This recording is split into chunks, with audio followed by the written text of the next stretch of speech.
Shivers, The Enchanted Attic by M.D. Spencer. Chapter 2. Nicole sat bolt upright and clutched the blanket to her chest. The moon had gone behind a cloud. Her room was dark. Creak. She strained her eyes, trying to see. Creak. Then she heard a voice. It spoke her name. Nicole, are you awake? It was Casey. "You jerk," Nicole hissed. "You scared me half to death. Why didn't you say something?" "I just did," Casey said. "And I'm going to tell Mom you called me a jerk." "What are you doing here?" "I got scared," Casey said. "I thought I heard something in my room." "That was me, you bonehead." "What were you doing in my room?" Casey asked. "I got scared too," Nicole said. "This house is weird. Too many noises. Now get in bed with me and don't tell Mom I called you a bonehead. Sorry. Cross my heart and hope to die. And if you tell, I'll make you cry." Casey climbed into the bed. Cuddled together, the two sisters slept peacefully the rest of the night. The old house didn't seem so spooky the next morning. The day was bright. A shaft of sunlight poured into the center of the clearing. Despite the sunlight, the air was cold, and it was even colder inside the house than it was outside. Dad was clanking around in the basement trying to find the heat. He had said the house was a fixer-upper. To Nicole, that meant it was a broken-downer. She longed for the white countertops and working faucets and drinkable water of the house they'd left behind. No way was she going to brush her teeth with rust.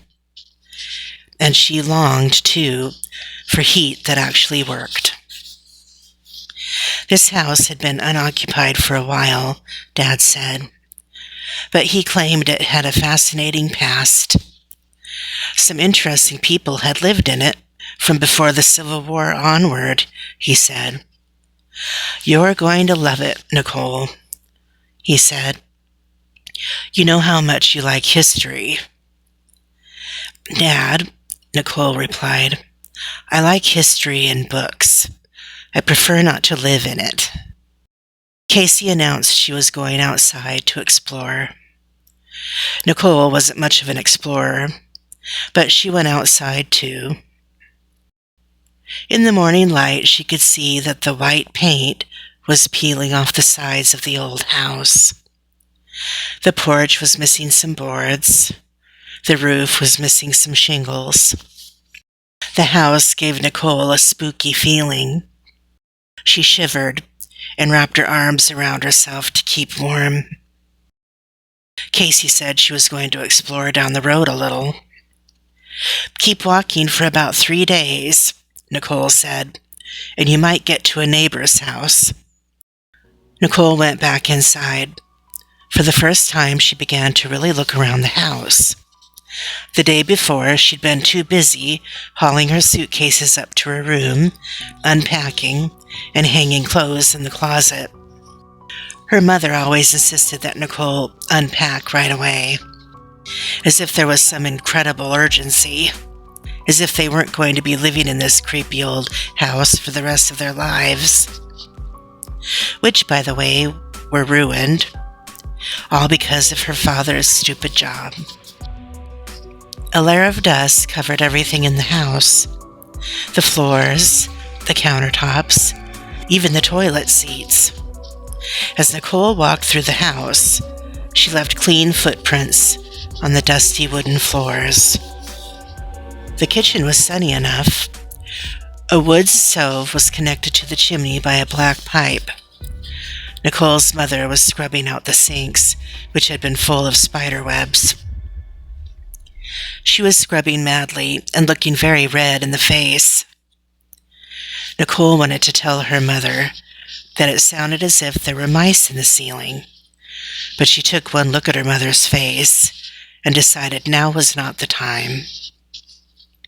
She went out the back door of the kitchen and found herself in an enormous study. The room was very dark.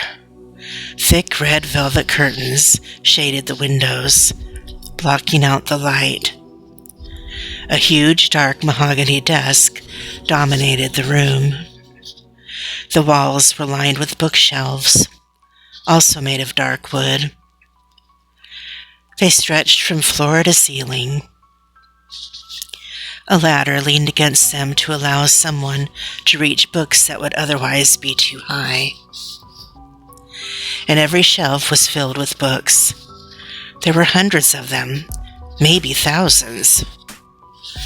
Nicole's heart beat a little faster. Maybe this wouldn't be such a bad place to live after all. She loved books. Let her little sister skip off down the road on her grand adventures. Nicole preferred to sit inside and read. That was her kind of adventure. Exciting, yet safe. She moved closer to examine the books. Most were bound in leather with gold lettering. Here and there, strands of cobwebs clung to the covers. Nicole brushed them away. She read some of the titles. There were novels by famous writers: Charles Dickens and George Eliot and Mark Twain. Many others were by people whose names she did not recognize. She moved to another shelf and found books about the ancient Greeks and Romans. Nearby were atlases with maps of all parts of the world. Nicole's eyes moved upward. Above her head, she saw a row of books about the Civil War. Now that interested her. She had read about Harriet Tubman, an escaped slave who then helped other slaves flee to the North.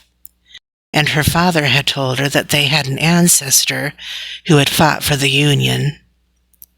He had been captured by the Confederates and taken to the prison camp in Andersonville, Georgia, where he died.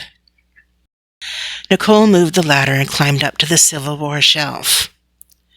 She reached for a book called Great Battles in the War Between the States. It wouldn't come off the shelf. It was stuck fast. Boy, Nicole thought, this book has been there a long time. She grabbed it and tugged harder. The book still would not come loose. Nicole pulled a little harder, but carefully, too. She didn't want the book to jerk loose all of a sudden, sending her sprawling backwards off the ladder. Slowly, the book started to come out. But then, with a start, Nicole realized that it wasn't just the book that was coming loose. It was a whole section of the bookshelf, not to mention a whole section of the wall. She kept pulling. Slowly, with an awful creaking noise, the top half of the bookshelf swung away. Behind it, Nicole saw a tunnel. It was dark as night in there, and it smelled of mildew. Where it led, Nicole had no idea, but she was not about to find out. She thought she heard coming from the tunnel the faint sounds of scuffling feet. Those mice again, probably, she thought. But just for a moment, she could have sworn she heard a sound of voices. They sounded muffled, as if coming from under a blanket or inside a box. She swung the bookshelf back into place as fast as she could. When it was closed, she leaned against it, panting with fear, her heart beating in her throat. Get a grip, she told herself. Mice don't talk. Therefore, there had not been any voices. There could not have been. It was just her imagination. But as she leaned there, catching her breath, with her head pressed against the bookshelf. Her heart almost stopped. There they were again. Voices.